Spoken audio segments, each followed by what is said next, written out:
until now. 30th. It's 30th. Yeah. Yes, today is the 30th, lovely 30th episode of Victorian Vanguard, and today we have a very interesting topic in front of us, which actually I have been pretty excited for a very long time. Like the moment I saw the abstract, I told Ritam, "Oh my God, this is so good! It's so fun! I am very glad to see it." And today that lecture is happening. So the title of today's presentation is "Fleshless or Too Much Flesh."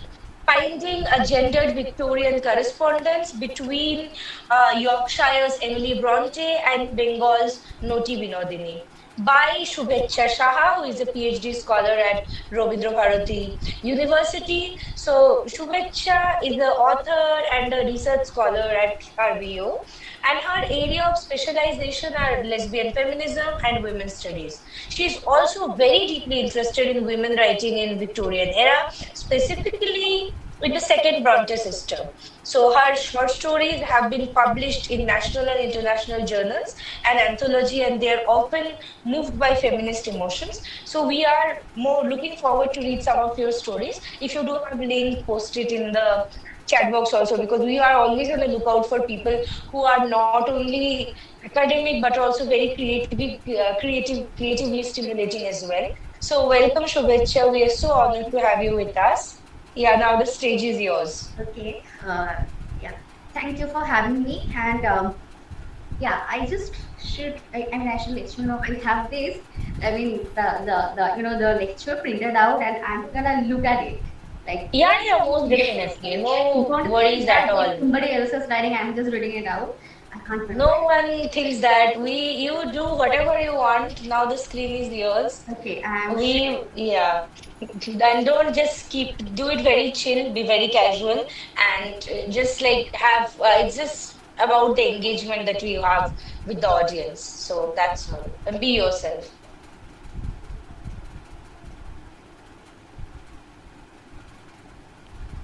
Just a second, okay?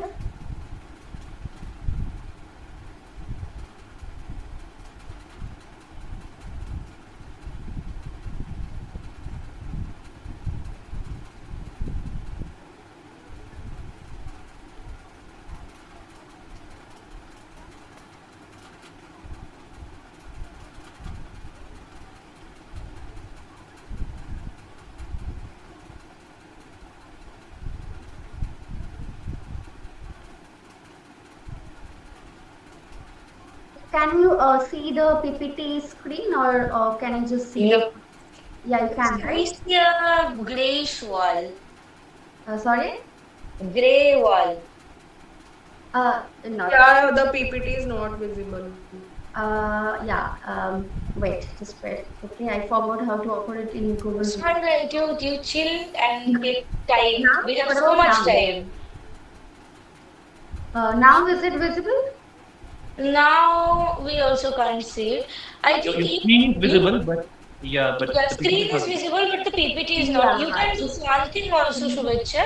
Try 2 to 3 times, and if even if it's still not working, you can send the PPT via email to Ritom or like any one of us. okay. We Okay. present it for you. Okay. Okay. Just I mean, I should try one more time.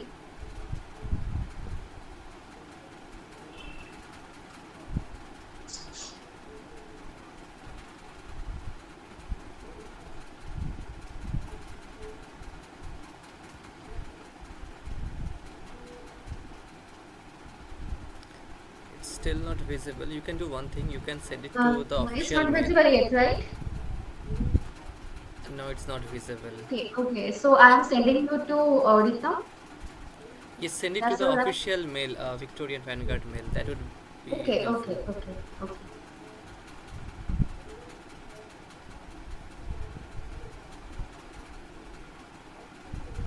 Just give me a second.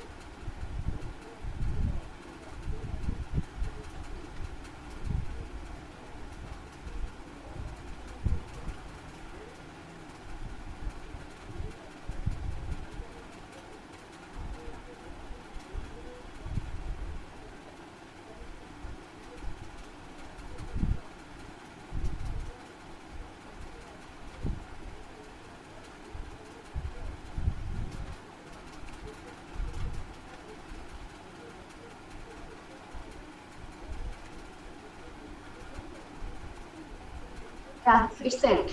You can check it now. Okay, give me few minutes. I'm setting it up. Oh, it's sent.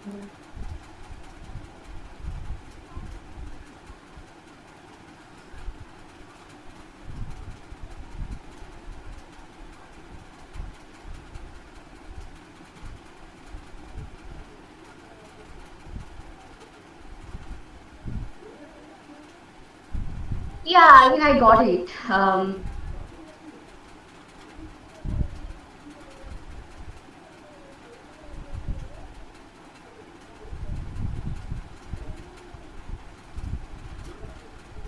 It's visible now, right? Yeah, it's not visible.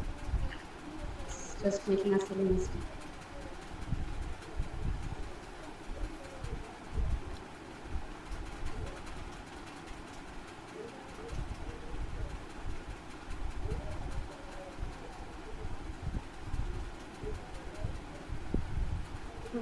So the title of the paper that I am presenting today is Fleshless or Too Much Flesh, Finding a Gendered Victorian Correspondence between Yorkshire's Noti Bronte and Bengal's Noti Binodini. Uh, in March 1848, the Peterson magazine, which was created as an American magazine focusing on women, contained a short review of Wuthering Heights in their review of new books section. Seeming that its author was the same as of Jane Eyre, it wrote, "We rise from the pursuit of Wuthering Heights as if we had come fresh from a pestilence. Read Jane Eyre is our advice, but burn Wuthering Heights." This warning was meant to caution the magazine's readers, who were predominantly women, that they were safe to imitate the passionate but virtuous Jane, but not Catherine Earnshaw, whose immorality shocked the entire Victorian standard set for women. Jane, whose pursuit of freedom was on the edge of being proven selfish until she yielded in the model heterosexual marriage, could almost go to the stake and return from there at the last moment. But there could be no returning for Catherine. Her quote unquote witch body is destined to be diseased, if not at the stake, then through childbirth, for a milder, more agreeable Catherine to take her place. However, by advising the readers to burn Wuthering Heights, the author of the magazine equates the book with the divine woman's flesh. It is notable that this flesh is either like a pest house to be exterminated or that of a witch to be burnt. This negative attribute associated with the sexed body of woman is a bestowal of patriarchy, and in this case, Victorian patriarchy. Therefore, Catherine Earnshaw felt constraint inside her body and asked, "What were the use of my creation if I were entirely contained here?" And in that, she echoed her creator's own desperate longing for transforming bodily boundaries. Emily Bronte, through the characters she created, lived the rebellious, unrestrained existence that she was denied as a woman in Victorian England. For the strong-willed middle Bronte sister, her characters were more than the products of authorial imagination, but manifestation of her own savage, sword, senseless self. She surpassed the limitations of her secluded life in the mole, not by venturing in the outside society, which she found alien and strange, but through inventing fantasy worlds and writing poems set in a fictional land. Formally, the mole was her stage. Another woman too, living in another continent amidst different culture, used the stage to outstrip the miserable life the patriarchal traditions granted her. But for her, the stage was the literal stage of acting, of theatre, and her instrument of becoming was acting. She is Noti Binodini or Binodini Dashi, one of the pioneering actresses in Bengali theatre. These two lives were continents apart, belonging from different sections of the society. Yet the morally rigorous value system of the time that was the emblem of Victorian era in both the empire and the colony cast its penetrating shadow in both women's lives.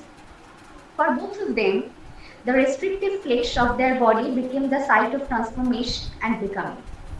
However, this does not conjecture that their professional brilliance, in which the world knows them, was circumstantial or a byproduct of their quest for liberty. Neither does this idea of becoming is intended to reduce Emily Bronte the novelist to Emily Bronte the person, as discussed by Carol Oman in the article Emily Bronte in the Hands of Male Critics, or to shrink Binodini the actress to Binodini the courtesan. Rather, the discussion of these two women's continual flips between flesh and fleshlessness widens the lenses through which their lives are observed as well as epitomizes the ability of women to overcome sexual and gender limitation. Hence, the objective of this talk is to address the lives and works of Emily Bronte and Noti Binodini by drawing theories of feminist phenomenology and corporal feminism. It intends to show how the gendered values of Victorian period constricted them in their own flesh in an existence that is strictly corporal, and how throughout their lives they had been trying to turn that flesh into freedom through their embodied experiences.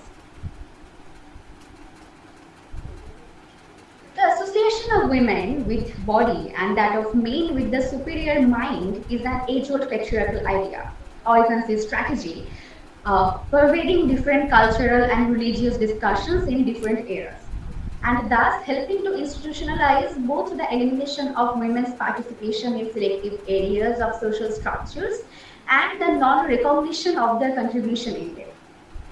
At the center of this belief is the Cartesian dualism of mind and body, in which mind is the thinking non-material substance and the body is the material substance, occupying space. This dichotomy has long been criticized by post-structuralist and feminist critics, emphasizing the overlapping of mental and psychological attributes. Along this line, corporal feminism, primarily proposed by Elizabeth Gross, highlights and critiques how body, especially female body, is considered as passive, merely vulnerable to societal and cultural exploitation. This talk argues that this flesh in women, which is subjected to gender oppressions, is a flesh invoked by patriarchy. It is this flesh that surrounds women like fence and designs to ward them off from the free access of quote unquote outside world. This extensively cultural and gendered flesh is procured through different mechanisms in different eras, in different cultures. Victorian era, which was marked by extreme moral rigidity, curbed the freedom and rights of women with stricter righteousness. The literal confinement of women's bodily presence inside the home, the angel in the house, was accompanied by embodied experiences that was scarred by misogyny and sexism. Following is an, in the next slide, there is an ephemeral card that can be found in British Library. It has a poem titled "Women's Rights." I'm just gonna read it out. The right to be a comforter when other comforts fail. The right to cheer the drooping heart when troubles most assail. The right to train the infant mind to think of heaven and God. The right to guide the tiny feet, the path our Savior trod. The right to solace the distressed, to wipe the mourner's tear. The right to shelter the oppressed and gently chide each fear. The right to be a bright sunbeam in high or lowly home. The right to smile with loving gleam and point to joys to come. The right to fan the fevered brow to ease the troubled mind and gently tell in accents low, all those who seek shall find. Such are the noblest woman's rights, the rights which God had given, the right to comfort man on earth and soothe his path to heaven. Thus, through inveigling them by ascribing exclusive altruism and virtuosity to women's character, Victorian patriarchy restricts the physical and psychological existence of women inside the quote unquote impregnable flesh, pun is intended, that it itself constructed. Alfred H. Bachchan writes in Emily Bronte and the Metaphysics of Childhood and Love, to use Bronte's favorite metaphor, the world is a prison. The most intimate form of imprisonment is the body, which is the soul's version of the containing body of the world. Thus, to Bronte, creation is a shrouding and obscuring act. The initially free and expansive soul is not just housed but buried in the body. It is this female body that confines Emily Bronte as an unmarried, respectable young woman inside her father's home in Harvard, and occasionally in the girls' schools with considerably low exposure. Bachchan goes on to say, I quote, but there is one period of life when the soul is least thwarted, infancy and childhood. At this early stage, the body is an avenue, not an obstacle to the soul. The patriarchy would, end of quote. The patriarchy would bloom most fully for women when they came of the age of marriage, which was significantly early in the Victorian era. With the sexification of the female body, the freedom of the flesh of childhood would be rendered lost. The sexed body would then be subjected to a set of ideals and essentially belong to a man slash husband, in addition to being ground for reproduction. Years later, Virginia Woolf would concede to a similar thought when she said, it is of lying and hearing the sea and feeling it through the body. I am hardly aware of myself, but only of the sensation. I could feel everything as part of something larger. That was freedom. And later in the same essay, she wrote, I have the feeling that only in childhood, with all its simplicity, I felt the purest form of freedom. End of quote. There are lamentation for freedom in her in Wuthering Heights, only in painful frenzied form, when Catherine Earnshaw, then Catherine Linton, bemoaned, I wish I were a girl again, half savage and hardy, and free, and laughing at injuries, not maddening under them. Why am I so changed? Catherine experienced the typical patriarchal fate that was destined for Victorian women. She was forced to renounce the freedom of her childhood, which is embodied by Heathcliff and the moor itself, as well as the sullen home of Wuthering Heights, which was untouched, by the beguiling light of culture, and surrendered in the quote-unquote abyss, as she called, being converted at a stroke into Mrs. Linton, the lady of Thrushcross Grange and the wife of a stranger, and also gave up her bodily freedom to be a mother. Not unexpectedly, this struggle toiled with her body, as can be witnessed from her declining physical health. This is akin to in the preface of selections from the literary remains of Alice Bell, where Charlotte Bronte's description of how her sister's health was quickly broken, in quote, her white face, attenuated form, and failing strength threatened rapid decline, end of quote. In the same preface, Charlotte told, liberty was the breath of Emily's nostrils. Without it, she perished. End of quote. Hence, to obscure the flesh of freedom that those women possessed, it was encased in a patriarchal flesh, or in a patriarchally conspired flesh, resembling Catherine when she used to be encased in a long silk frock following her time with the Linton. Thus, the conjuring of the restrictive patriarchal flesh around Catherine's body started with the bulldog of Thrushcross Grange biting into her unrestrained flesh, as if injecting the poison of cultural patriarchy in her body, and ended with the excision of the milder, less rebellious young Catherine out of her body. In other words, childbirth, the most obligatory labor of female body, patriarchy's supreme project. However, how the flesh of a woman's own body can be conditioned to exploit the woman herself, and how woman's flesh can manifest the gender hypocrisy of the Victorian era, albeit in a colonial context, can be observed possibly most brazenly through the embodied stories of prostitutes in colonial India. Being a colonized country, the women's quote-unquote women's question was twofold in British India. Whereas in England, the trademark moral frenzy of Victorian period was largely provoked by the need of the empire to demonstrate colonizers' superiority over the colonies. In colonial India, it was driven by the nationalist demand of corroborating a superiority of Indian women over British women. This new woman project of nationalism in 19th century India has been discussed by many scholars, most importantly or significantly by Bharati Chatterjee. The joint impact of British Empire's Victorian moral correction and nationalism's concern to safeguard the spiritual core of India, represented by its women, created a misleadingly emancipated group of women, whom we know as the Bhadra Mahilas.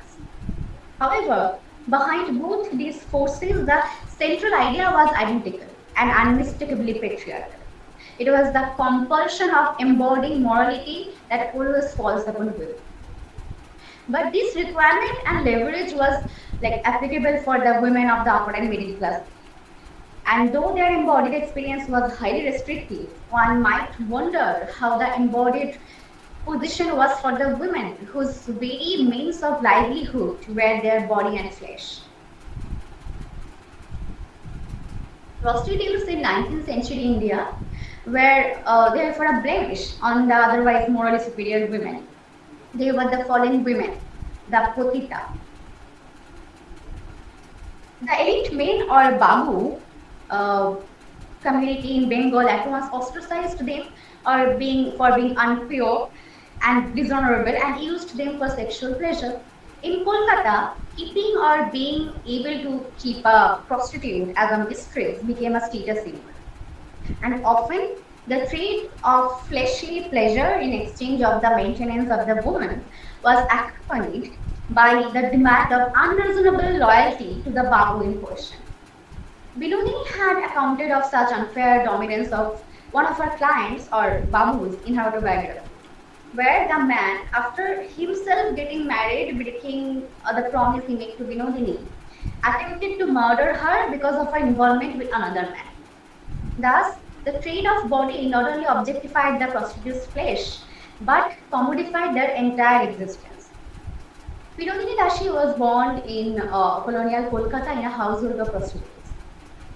In a very early age, she joined the theatre, which was emerging largely in contemporary Bengal. Since coming out before a number of male audiences and acting on the stage was considered dishonorable for the respected women of the society or the Bhadra Mahilas, according to the moral code of the time. For the roles of women in the plays, the theatre director sought the already fallen and immodest prostitutes, whose bodily presence could not be subjected to more dishonor than it already was. But for the prostitutes, this emerged as an opportunity to shine as something other than to treat bodies. It was an opportunity to step out of their exploited lives and employ their bodies in skillful art. Yet, the Victorian gender hypocrisy revealed itself once again, as several intellectual social reformers opposed the idea, including the champion of widow remarriage, Ishwar Chandra Vidyashankar.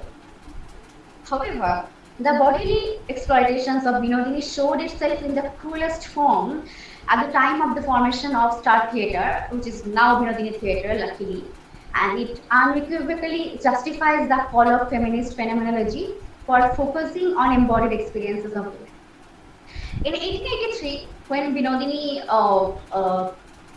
and her fellow actors and actresses and her master, the renowned playwright Girish Chandra Ghosh, left their previous theatre, went to various couples with the manager, a wealthy Marwari young man.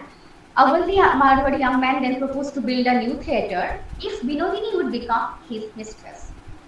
Although she felt deeply distressed in accepting the offer, her devotion for theatre and the plays, or you can say pressure of her fellow artists, compelled her to make the sacrifice.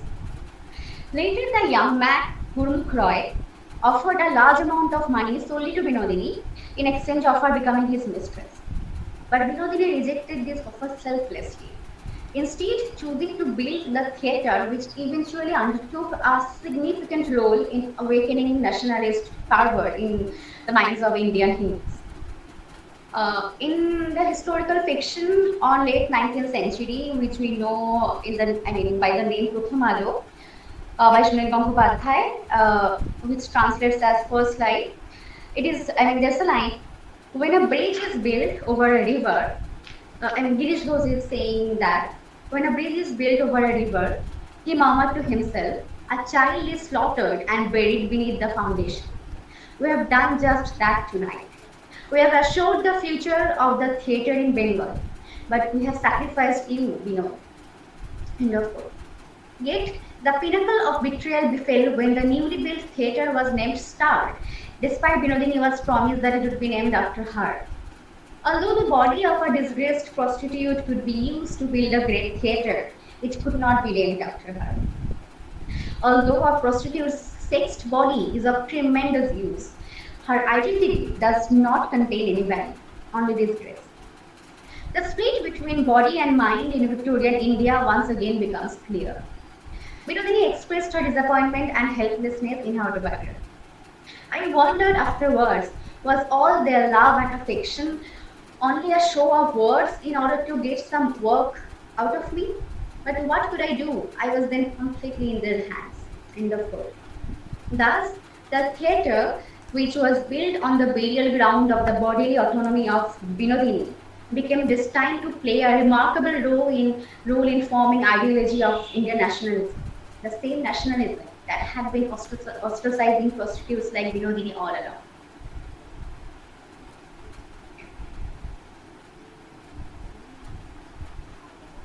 Noti Binodini was born 15 years after the death of Emily Bronte. There could never be any possibility of a fleshly correspondence between the two women. One lived in the colonizer's land and never had to experience life in a country ruled by foreign power, and the other was born in a country staggered by rising opposition against a foreign ruler. One was considered a respectable woman in society, and the other was regarded as a disgraced one. One willfully rejected human company, embracing the life of a loner, and the other was denounced by society, always in different human companionship but ultimately a forlorn. Yet, a fleshless correspondence can be found between the two women which permeates through the distance of land and years. Victorian morality and political consequences, both of which were unequivocally patriarchal, were behind this correspondence.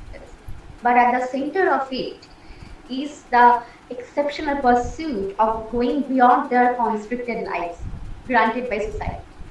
In this talk, this connection is articulated as an imaginary correspondence because it was imagination and imagination alone that proved to be their greatest defense against the misogynist reality. It is imagination through which they could begin to try coming out of the patriarchal flesh created by the bodily exploitation discussed in the previous sections. Thus, they would assume a temporary fleshlessness which helped them hanging over reality, not on it. Just as Catherine's ghost, Emily's gondol heroine, and Binodini's Chaitanya. From the autobiography of Binodini, there's some lines that Binodini had to recite when she was playing the role of Chaitanya in the play. It is in Goya. I saw at Krishna's feet, sucking honey from the lotus, tens of thousands of bodiless beings. And for that she is saying, I felt that there was someone in my heart who sang these words. I was no one. There was no consciousness of the I within me. End of quote. Binodini strongly proclaimed the centrality of imagination in her biography, My Story. Chaitanya Lila was one of the most venerated performances of Noti Binodini. In the same star theatre that betrayed her, she appeared in the role of Sri Chaitanya, the Hindu saint and proponent of devotion and love as the supreme path of divine recognition. Suggestively, followers of Gauriya Vaishnavism understand Chaitanya to be an embodiment of both Radha and Krishna, Prakriti and Purush, body and soul. When Binodini was saying she felt no consciousness of the I within herself, it was the rejected, betrayed, and ostracized prostitute I she was referring to. The prostitute self of Binodini, made with patriarchal flesh and which society considered conspicuous in every stage of her life, at every moment, could only be cast away through her powerful acting. However, this presumed fleshlessness that she endeavored for was not a disavowal of her bodily reality. It was rather it was a conscious denouncement of the patriarchal component of that reality. Acting is necessarily an act of embodiment and manifestation, and it requires body as much as it requires of mind. In order to embody, the flesh is compelled to imagine alongside the mind, which can be termed as embodied imagination. In my story, the autobiography of Binodini, she reminisced about how she would embrace the physical existence of the character she played as her own. Every aspect of the movement, and she is saying, every aspect of the movement, walking, sitting, lying down, had also become my own. End of quote. Hence, here the body and mind do not act against one another, but together, interdependently. Thus, the exploited body of Binodini became her ground of freedom and not her limit, an idea which directly echoes grows in volatile bodies. Uh, uh, yeah, one second. I think my battery is low. Just give me 1 second, okay? I am just gonna put it in charge. Sorry, I'm so sorry.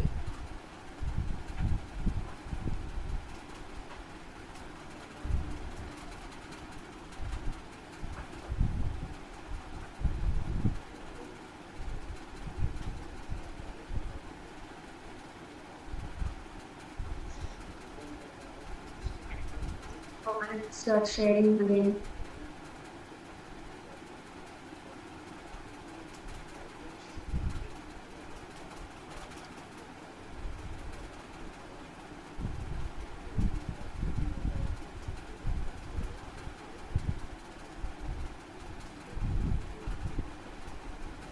Where was I?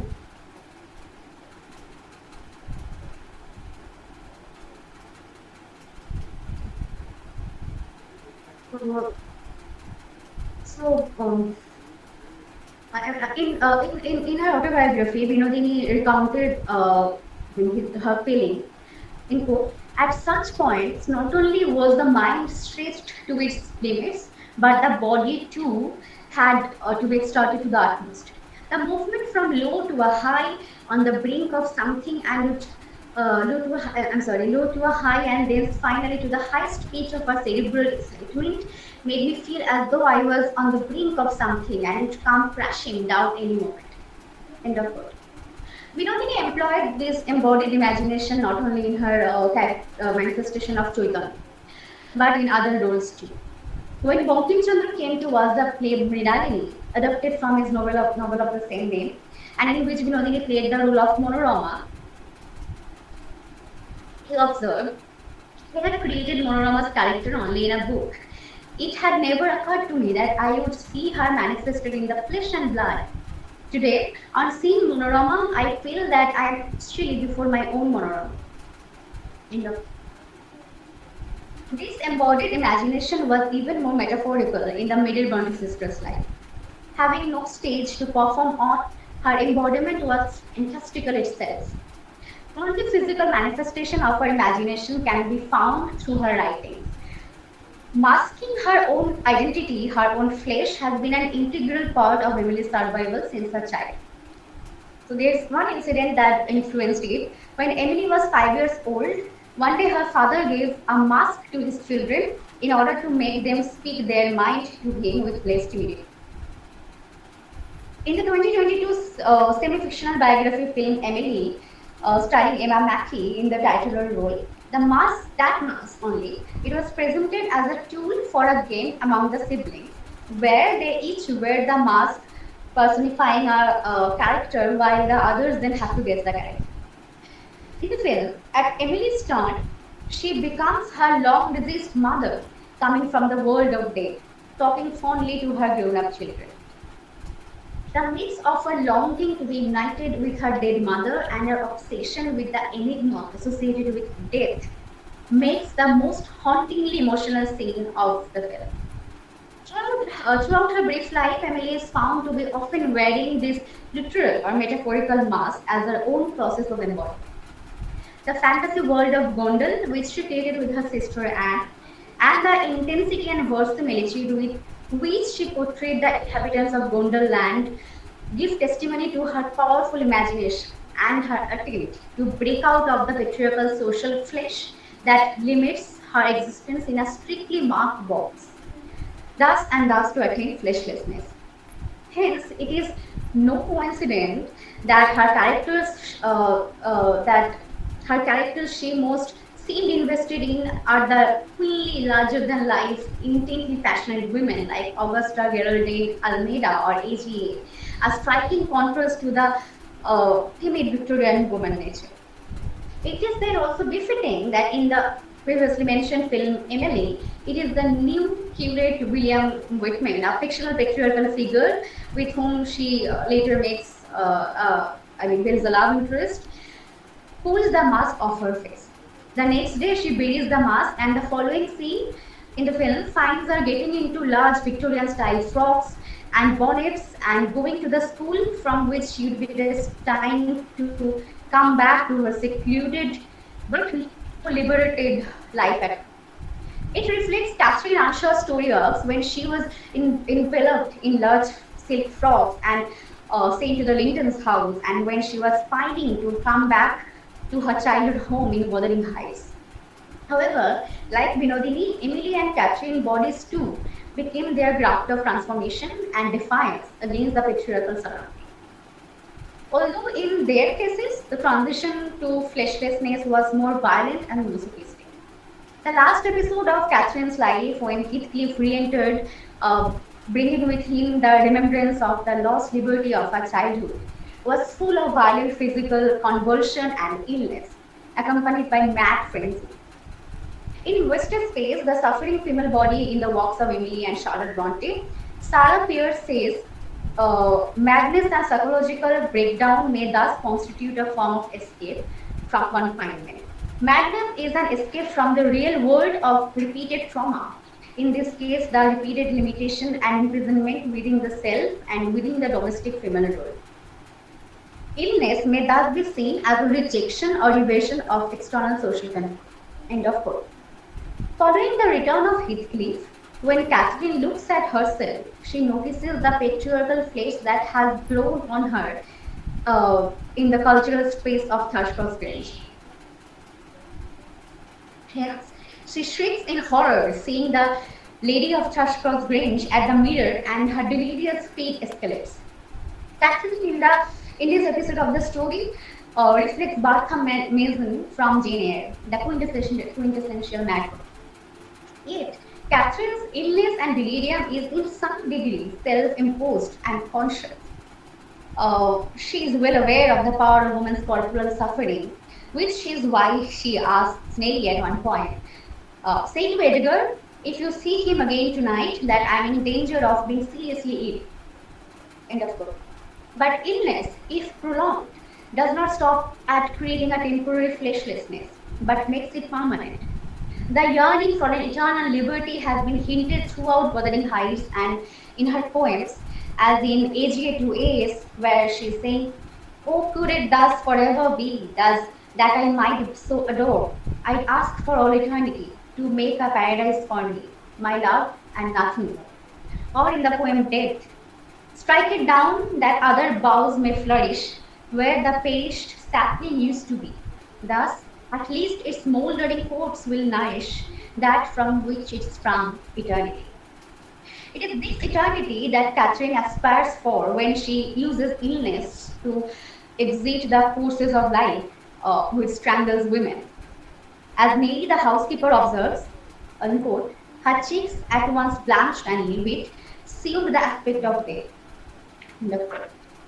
Rejecting food is another way through which Catherine journeys towards fleshlessness. By denying to nourish the sexed flesh that has been constricting her, she builds a defense against patriarchal.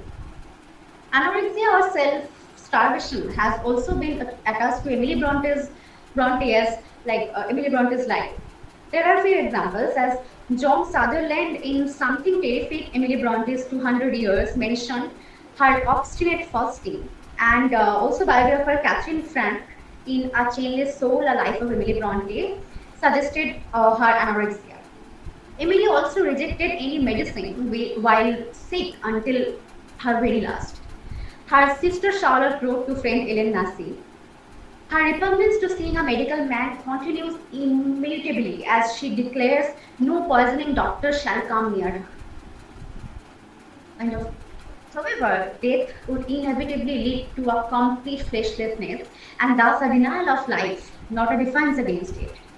So, Catherine roams around as ghost, an existence between too much flesh and fleshlessness. Contrary to popular idea about ghosts and lost souls, in Wuthering Heights, ghost is more liberated than the living dead.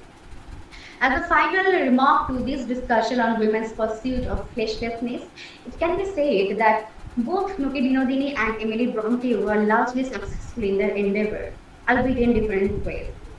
Binodini, the disgraced prostitute, by tearing off the patriarchal flesh again and again, acquired the honor of a great actress, and Emily, secluded in her self-confinement, cast away her version of patriarchal flesh to the limit that at her death she grew so thin or fleshless that her coffin was only 16 inches wide.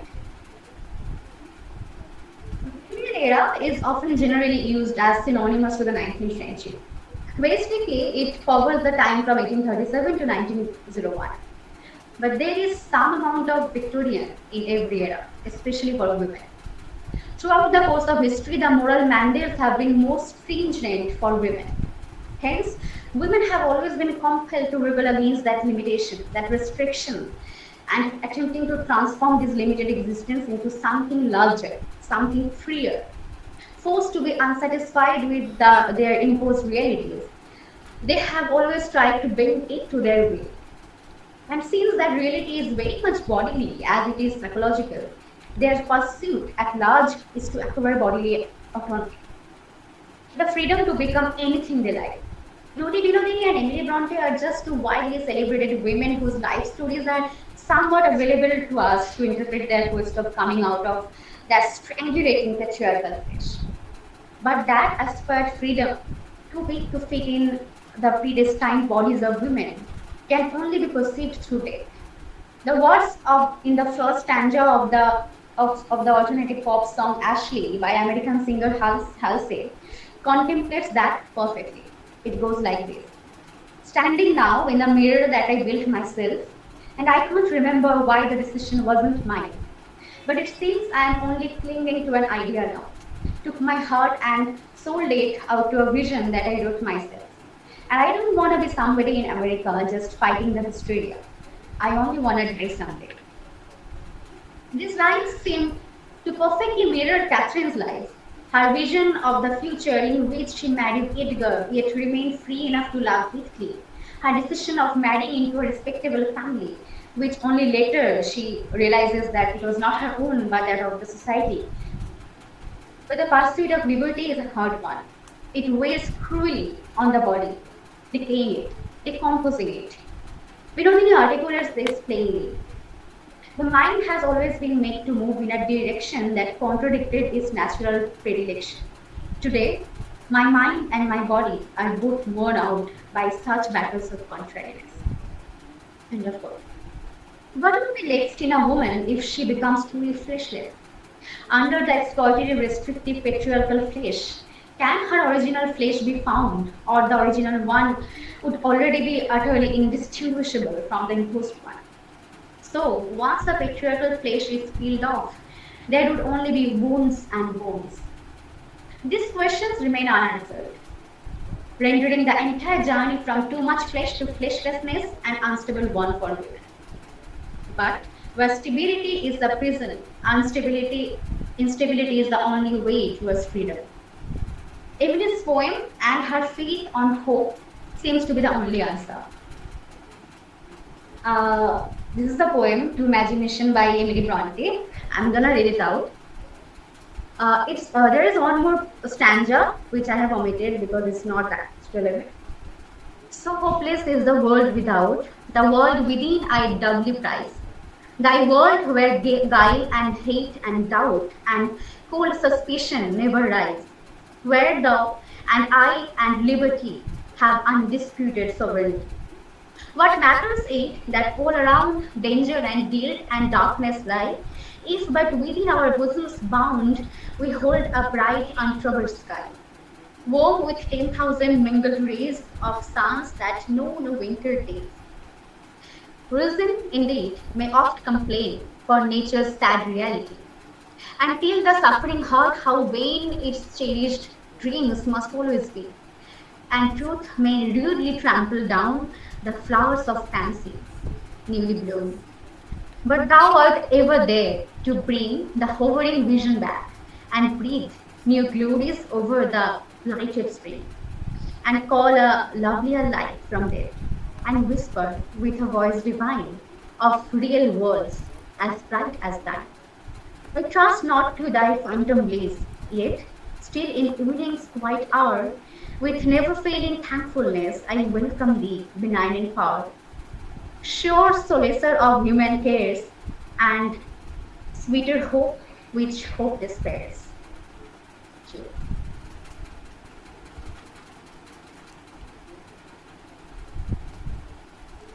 Yeah, I'm done.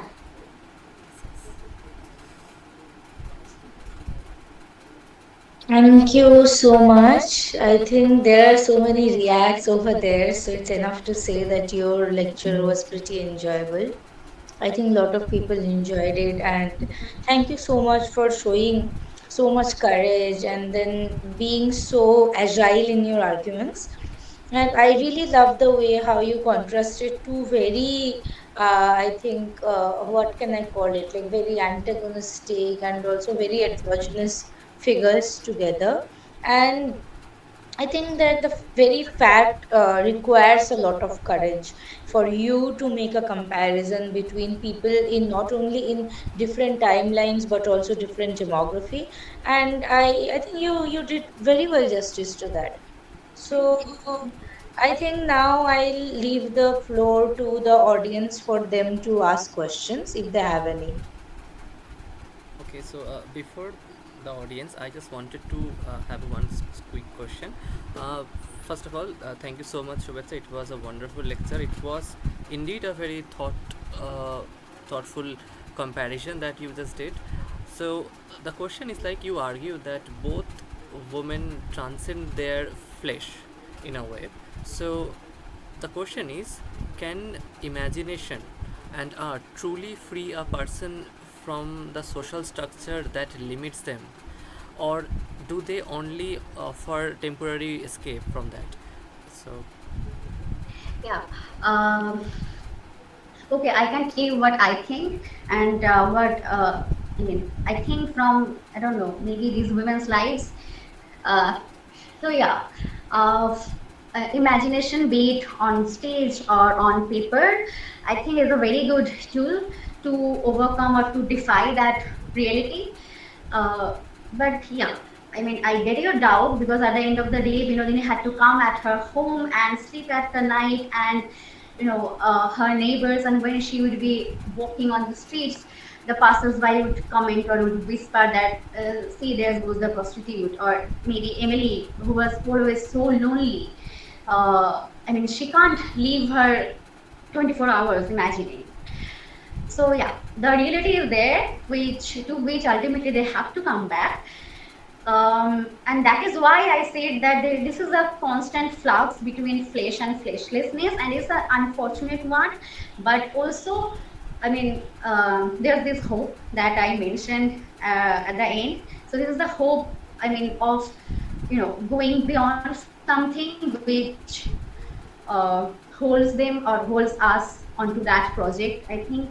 I mean, also this is very interesting because when I first read The Madwoman in the Attic by Huber and Gilbert, I was so hooked, and I think I mean it was so wonderful. I felt so wonderful reading it, but it was also a feeling of despair or tiredness that engulfed me because I mean it is so tiresome always to I mean uh, go go here and there, go in between that mad self and the angelic self, but then there's no theoretical, constant, or specific figure in between. So the in between figure is what the individual woman is gonna make. It's, I mean, their figure to make. I think that answers, or at least does something to your question. Yes, thank you so much for Also, answering. one more thing, you use the word transcendence. So, when I first started writing the paper, I used the word transcendence, but then I checked. I mean, I read volatile bodies a bit more. So, so I am not sure that we should use the word transcendence, because we are transcending from something, or we are transcending something, that automatically suggests that is something negative from where I am transcending. It's like a Cartesian idea of body and mind. So I mean, the writer of volatile bodies, she is rather saying that the body is not something that you have to transcend. Rather, you can transform it. You can, the words becoming. You can become anything. So But I, on the other hand, I do not think that transcendence can have a negative connotation, like be it in Cartesian duality also, the very segregation between the body and mind doesn't talk about one becoming other. It specifically talks about the individual identity that the body and the mind can still possess in their duality, at the same time can also work together. So while you are talking about transcendence, I think there in also in culture, in cultural history, there is a idea called walking bodies on walking souls, where it says that your soul transcends your body so many times. So in the lowest moments of your life, the soul that you already have leaves your body, and your body is then submerged by another soul. So in that self, you are not becoming something else, you are just becoming yourself. Just a transcendence is happening. So of course you can interpret it in your own way while talking about volatile bodies, but I think that even if you look into the transcendental philosophy and the transcendentalism, it doesn't necessarily need to have a negative connotation. It can, yeah, it can be something that is very generic. It can talk about becoming, it can talk about the idea of in process itself. So yeah, that is my take on it. I think yeah, if agree with that, but I think why the negative feeling is coming more because it involves women, and women's body uh, are most of the times, treated in a negative way. So yeah, it should not necessarily mean that it's negative. yeah, and also when you say that women's transcendence is negative while we're talking about women's body, also it, you it kind of it kind of removes women from the position of subjects in their own life. It's just that they are becoming volatile body. Transcendence is happening because of a male subjectivity, which happens in so many cases. But when we as scholars try to talk about it, it happens that we are removing them from their subjective assertion, and then so we should amplify the voices, not try to be the voices that, but not try to replace the voices. The idea should be to amplify voices and not replace them. Yeah, right, So absolutely. yeah. So I think that was a very nice discussion. If we have any other questions.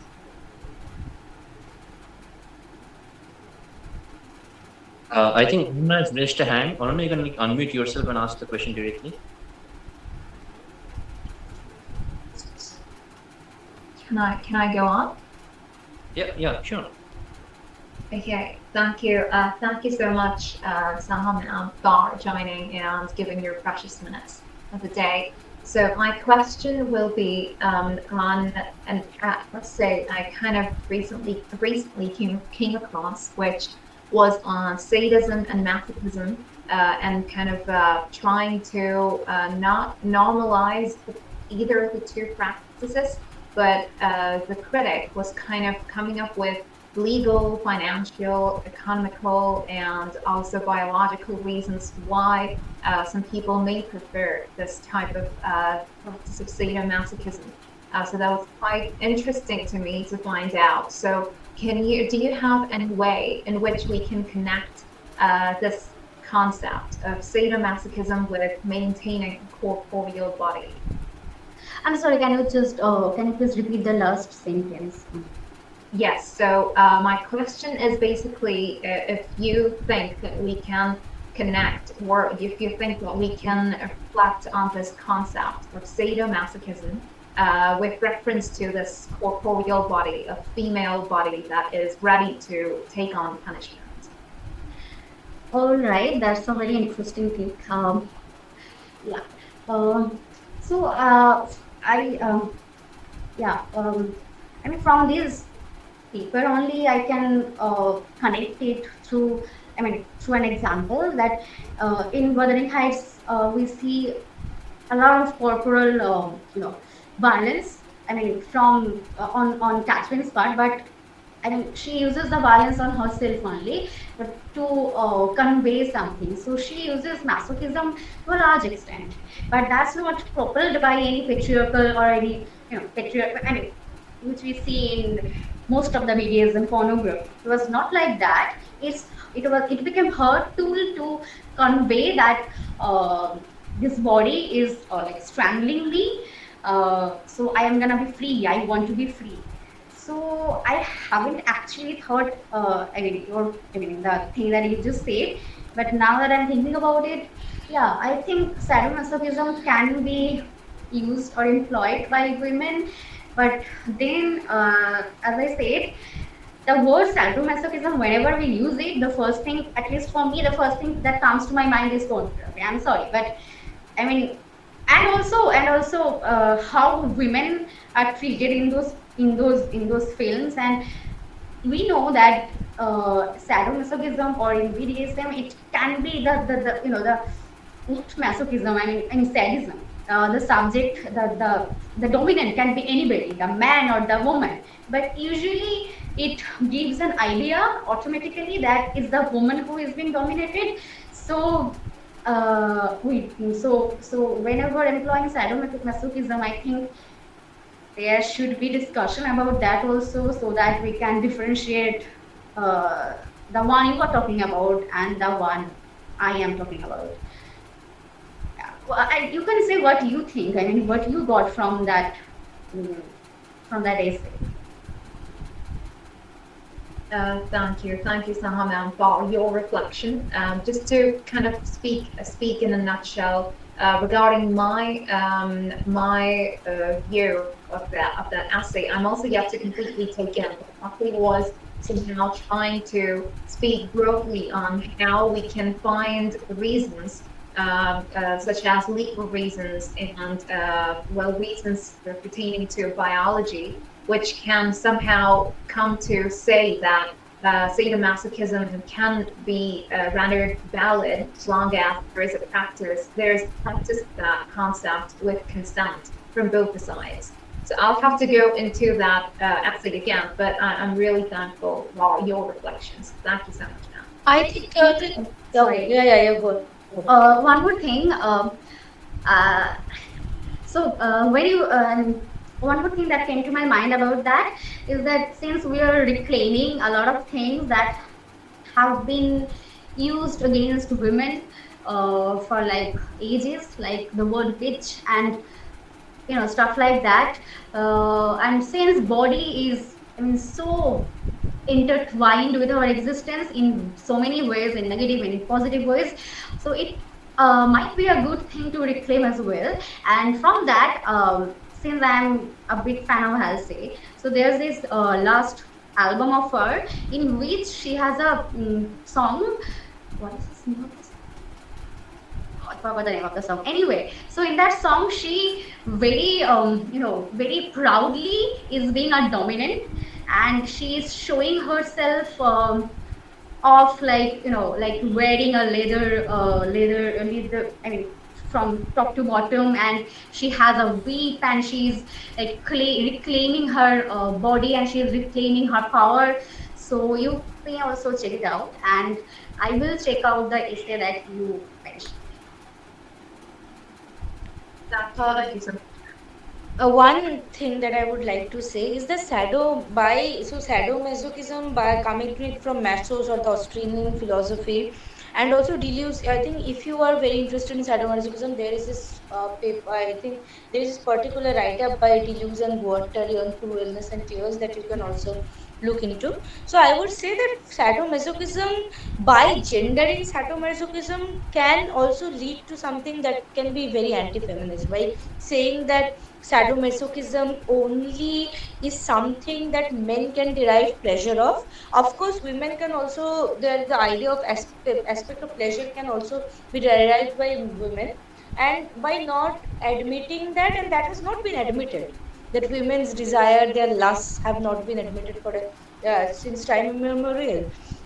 So that is also ripping women of their subjectivity. So of course, yeah, I mean, if you are interested in more sadomasochist texts, you can read D.H. Lawrence, who can be a better writer of whose the motives of sadomasochism are very prominent in his works, so be it Fox or any other works that are there. So yeah, moving, we can move on to the next questions, of course. Uh, okay.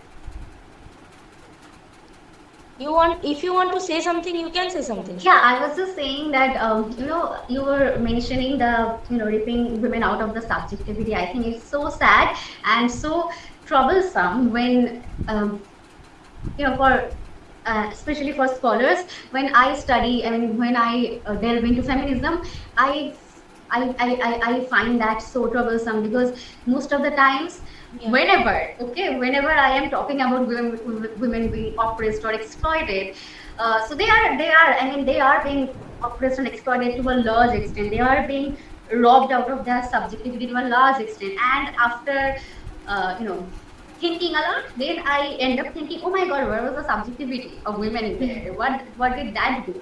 So I mean, maintaining a balance between these two is very Very hard. troublesome And yeah. and even the feminist takes that you will see now, earlier it was written by men.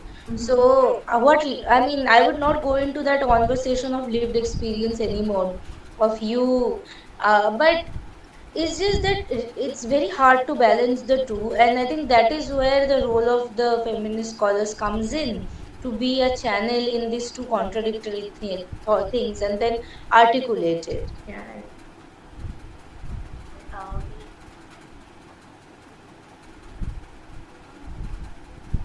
I think we have a question in the chat box. Mhm.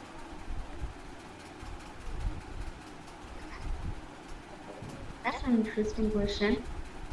Uh, okay, firstly, I mean, if we say Orwellian regime, then our most like obvious answer will be we can't transcend because in the story there's it's very negative ending. The ending is we I mean it's all dystopia in the ending. But I know you are not hoping for that answer. Um, okay, I think Orwellian regime where we see the mind is entirely controlled. Every part of the every corner of the mind is entirely controlled by the police. I mean, the thought police and every kind of police there, and of obviously the panoptical eye, which is always there, the big brother. So it will be a great opportunity for that corporal feminism that we are talking about so long. I don't know exactly how we'll do that, but I think that it will be a perfect space for that to happen since mind will be under complete control. I mean, body is also under control, but it's so tough actually. But I still think, I mean, through rebellion with bodies, I don't know, because to do that, there should be something that will come into the mind at first. So I don't know, I really know. I'm sorry, I don't know. If anybody can answer that, please.